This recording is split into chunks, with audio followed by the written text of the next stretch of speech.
From now on, we're going to take care of the house by ourselves, so you should go live somewhere else, my brother and his wife said to me. My mother agreed with them, almost like I was in the way. Do they realize who has been paying the bills and taking care of the house expenses? I never thought they would treat me with such disrespect. In the back of my mind, I started to think about what I needed to do next. My name is Astrid, and I'm a 33-year-old woman. Right now, I'm living at my parents' house again. After I graduated from college, I got a job and tried to make it on my own out in the world. But it turned out to be much harder than I had imagined. I became really stressed and worn out, so I had to come back home to my parents' place. At first, I was getting unemployment benefits while I searched for new job opportunities. Then, I found out about work-from-home jobs and decided to try working independently. I had studied a scientific field in college, so I was able to use my skills to work as a freelance engineer. I started with small projects, and even though the income was low at first, working from home felt really meaningful to me. Unlike working in most companies, I could earn enough money without needing to interact with people as much. This helped me gain confidence in my ability to work at my own pace. I kept working steadily, and as time went on, I started getting bigger projects. My income began to increase, and after about a year, I was making as much money as a regular company employee. But there was a problem. My parents, especially my mother, didn't really understand what I was doing by working from home. When I explained it all to my father, he was convinced, but my mother had a hard time understanding. She was a bit old-fashioned in her thinking and was afraid of things she didn't understand. No matter how many times I explained that I was serious about my job, my mother would say things like, "How long are you planning on staying home?" At first, I thought it was for your mental health, but it's been over 2 years now. You should try working outside more. I tried to explain everything sincerely, but my mother just couldn't quite grasp it. My mother would often say, "You're just doing something online," and she was suspicious of me. I wanted to make her understand, so I showed her emails from clients and my salary statements, but she still wouldn't accept my way of working. She even said, "Isn't that some kind of shady business or a strange religion you're involved in?" I reassured her, "That's not true. I receive my payments regularly, and it's a reliable job." But my mother wouldn't change her mind. She would worry and say, "There's always the possibility that it's just unemployment benefits, right? And it's not like you can get those forever." My mother's worries seemed never-ending. Because of all this, I had started to think about living on my own, but I hadn't yet saved enough money to move out on my own. Around that time, my father's health started to decline, particularly his legs and back, and he needed nursing care. He had to retire early, which meant a sudden loss of income. "Dad, are you okay?" I asked, concerned. "Oh, Astrid, I'm sorry to worry you," he replied, "but I've got my pension, so I'll make it work." I thought about our situation and said, "But considering how much money Mom spends, are you sure you can handle it?" He sighed, "Either way, we'll just have to manage with what we have in savings." My father looked tired, and I could see that he was anxious about the future. For years, he had supported me financially, paying for my college education and helping me even when I had to move back home due to my mental health issues. I started to wonder if it was really a good idea to leave him alone now and try to live on my own. My mother was also confused and worried about my father's sudden health problems. I decided to stay at home, thinking that maybe I could give something back to my parents after all they had done for me. "Dad, don't worry," I said, determined. "I'll support the family from now on." He looked at me with surprise.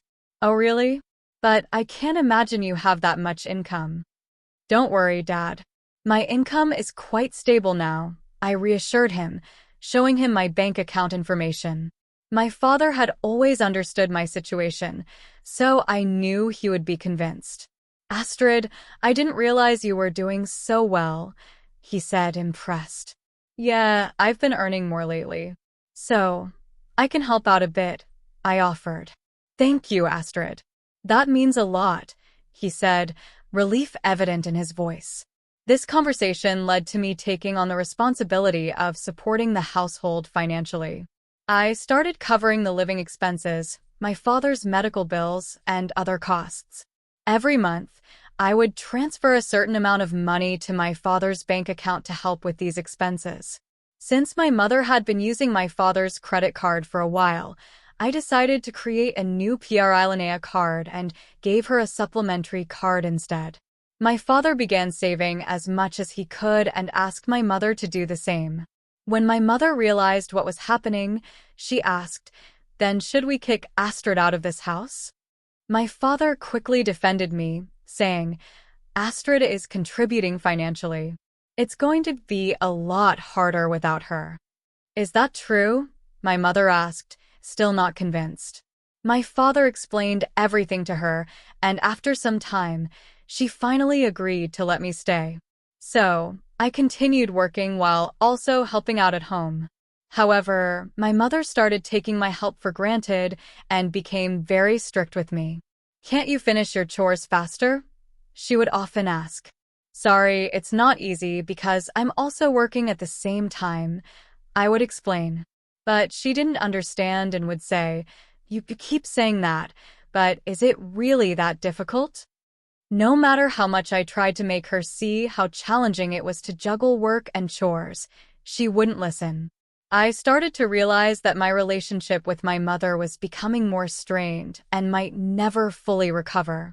My father's understanding and support meant a lot to me, though, and it helped me keep going. We continued living this way for about a year.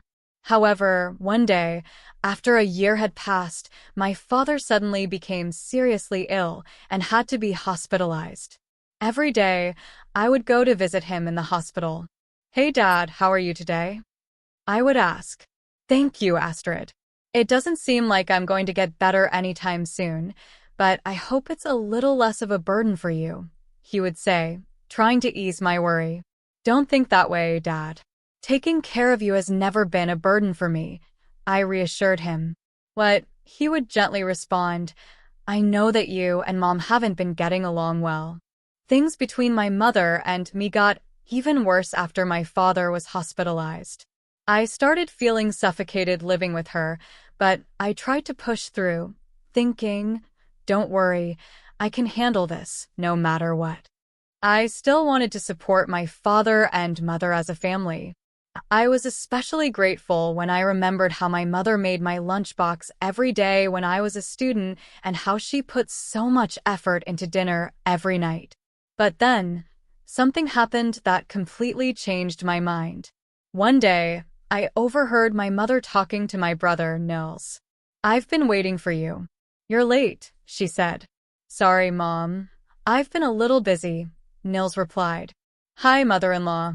Nils's wife, Linnea, greeted. "Hi, Linnea." "Thank you for coming," my mother responded.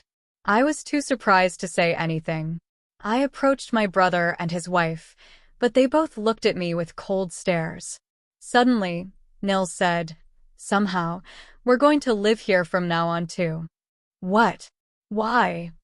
I asked, shocked. "Mom was worried," Nils explained. "She thought it might be tough for you to live here alone while Dad's not around." In disbelief, I turned to my mother, but she looked away, avoiding my eyes. Nils continued, "I hope this will make Mom feel a little better. We'll support you, Astrid." Linnea, with a smirk, added, "We'll support you." But I had a feeling that there was another meaning behind her words. My mother then said, "Thank you, both of you. Astrid, I hope you're willing to do a little more work around the house. Otherwise, it might be hard for you to stay here." This again? The idea that my brother and his wife would move into the house was unexpected. My brother had graduated from a prestigious college and worked for a solid company. I was sure he earned a good salary, but I was also working hard in my own way. I started to wonder if they could manage without me. A new chapter of my life began, living with my brother and his wife, and it turned out to be more challenging than I had imagined. Astrid, aren't you up yet? Wake up and make breakfast, my brother's wife yelled, banging on my door. I'm already up and I'm working, I replied, trying to keep my frustration in check. Mornings were when I was most focused and productive, and I preferred to work without any interruptions. Really? Then get on with it and get breakfast ready, she snapped. Do I have to make everything by myself? I asked, annoyed. Our family usually had a laid-back morning routine where everyone ate what they wanted when they wanted. My mother and my brother's wife were both home, so I thought it would be normal for Linnea to prepare breakfast for Nils. We're going to live together, so we need to cooperate, right? My sister-in-law said pointedly. Reluctantly, I forced myself to help prepare breakfast, but the three of them didn't seem satisfied with my efforts. Is this what you prepared for breakfast? This isn't enough, my brother complained. I had made a breakfast plate of soft scrambled eggs, a refreshing lettuce salad, fresh buttered toast, and a juicy sausage. I thought it was a decent meal, but apparently it wasn't good enough. Then you don't have to eat it, I said, my patience running thin. The three of them looked surprised by my response. What? What's with that attitude? Who do you think you are? Nils snapped. Linnea added, this attitude is unacceptable. You should help with the housework. It was clear that no matter what I did, it wouldn't be enough for them. But I have work to do too. I protested. Oh, work? Really? I can't believe it. What kind of work is that? Are you crazy? My brother and his wife sneered at me. My brother, especially, seemed to take pleasure in belittling me, likely influenced by our mother. He made fun of me constantly. This was taking up too much of my work time. Frustrated, I headed to my room, grabbed my laptop, and put it in my bag. Without saying another word, I left the house. Wait, where are you going? My brother called after me, but I ignored him and strode out, heading straight for my father's hospital room. When I arrived, my father looked at me with a concerned expression. Astrid, what's wrong? You seem flustered. I quickly explained to him what had just happened at home. My father listened, his face showing surprise and concern. I didn't know they were treating you like this, he said, shaking his head. I'm sorry, Astrid. Don't worry about them, all right? You can choose your own way of life. I felt lost, unsure of what to do next. My father continued, I'm sure your mother would feel more comfortable with Nils at home. You don't need to stay in a place where you don't feel welcome. All I want is for you to be happy. So live your life the way you want to live. Thank you, Father, I said, deeply touched by his words.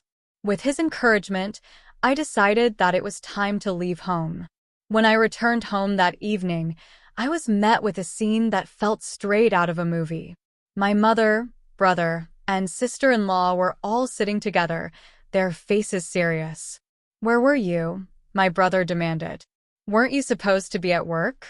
Because of you, I had to take the day off. I was taken aback. How could you take a day off for such a reason?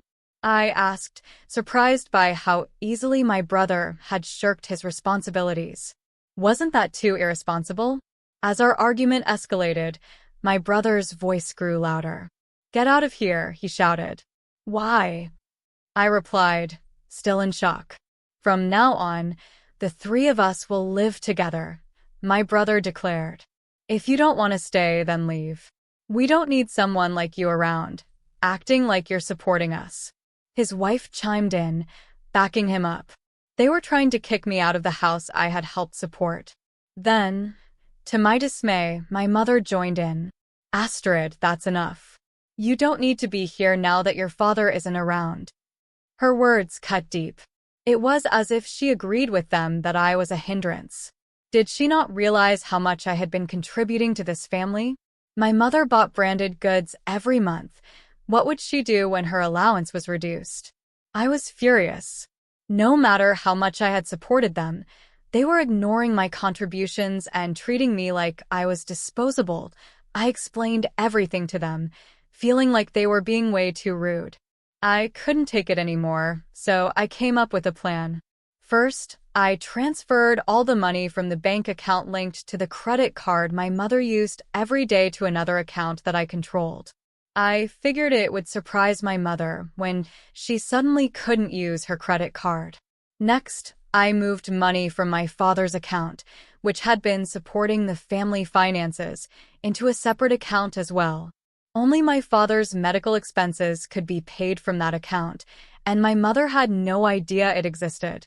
This meant that a large portion of the family's financial responsibilities would now fall on my brother and his wife. I didn't know the exact details of my brother's income, but I was sure he would start feeling the pressure soon. Once I finished all the necessary transfers, I packed up my belongings and announced, "I'm leaving this place." My mother, brother, and sister-in-law looked shocked. They had been harassing me nonstop, but they never thought I would actually leave. But instead of being upset, they seemed to be enjoying themselves. "You're finally leaving? I've never seen such a troublesome person." "You're not coming back, are you?" they taunted. I couldn't believe how they kept belittling me. "Of course not. Don't contact me," I replied. They smiled as I walked out, but I knew they had no idea what was coming. I smiled inwardly as I started my new life. My new home was peaceful, and I finally had the time and space to focus on my work. I felt completely refreshed and more productive than ever. Then, just as I expected, I received a call from my brother one day. "I told you not to contact me. What's wrong?" I answered coldly. "Hey, is it true that you were the one handling all the money transactions at our family home?" My brother's voice was filled with surprise and urgency. "Oh, that? Yes, that's right. Why are you asking now? Why didn't you tell me?" "We had no idea," he exclaimed. "Well, I did mention several times that I was working, but neither you nor Mom believed me, right?" Well, Mom said a lot of things, and I was a little confused," he admitted. "So that's not my fault, right?" "No, it's not. But now I'm having a problem with money. Mom's been spending a lot, and on top of that, we haven't been able to pay the utilities and other bills." "Yes, I was able to manage all that because I was supporting you in so many ways. But I'm not living there anymore, so you'll have to handle it yourselves." "Astrid, I need your help to transfer some money into my bank account," he pleaded. "I beg you, can you transfer some money over now?" "You must be joking. You work for a big company, isn't that how you make a living?" "Well, actually, I was shocked when my brother told me he had been fired from his job." "What? Why?" I asked, trying to make sense of the situation. "I made a big mistake," he admitted. "It happened before you moved back to our parents' house." His reply left me speechless. I started to realize that my brother might have returned to our parents' home, thinking that there was enough money to get by, especially with my father's pension coming in after his retirement. He probably assumed everything was fine financially, without knowing that I had been the one keeping things afloat. The thought of my brother's surprise when he learned that I had been supporting the household finances was almost amusing. He, along with his wife and our mother, had believed that everything was stable. Now, they were facing the reality of the situation. My brother's wife called me in desperation. "Astrid, we need your help. We're about to run out of savings." My mother also chimed in, sounding distressed. "Your father is really upset about this. He says he won't contribute money to the household anymore. We're in such a bad situation." I took a deep breath and responded calmly, "You know what? I've supported you all enough. You're all healthy, so it's time for you to work hard and support yourselves. I'll be cheering you on." I could hear the fear in their voices on the other end of the phone, but I had made up my mind. "Reflect on your actions so far. I'm hanging up now, so don't contact me." "But Astrid, wait a minute," my brother started, but I ended the call. After that, I distanced myself from my brother, his wife, and my mother. My father, feeling that he could no longer return to life with my mother, decided to consult a lawyer. He changed hospitals and moved to a different place where he could live quietly. Thankfully, I could visit him every day, and that brought us both comfort. One of my friends later informed me about my brother's situation. He had moved into a small apartment and was living frugally. My mother, who had been a homemaker for so long, was struggling with her sudden need to work. My brother, too, found it difficult to adapt to his new part-time job, possibly because of his confidence as a college graduate. He didn't last long in that role. Out of all of them, my brother's wife was the only one who initially worked hard to support the family, but even she couldn't handle the pressure and eventually left. Now, my brother and mother were struggling to manage things on their own. Despite this, my mother's habit of overspending hadn't changed, and her debts were increasing. I was worried about her, but I knew I could no longer help. I focused on my work in my comfortable living space, gradually earning more money and considering new opportunities. Most importantly, I made it a priority to visit my father every day. Spending time with him and seeing his cheerful smile became my greatest joy.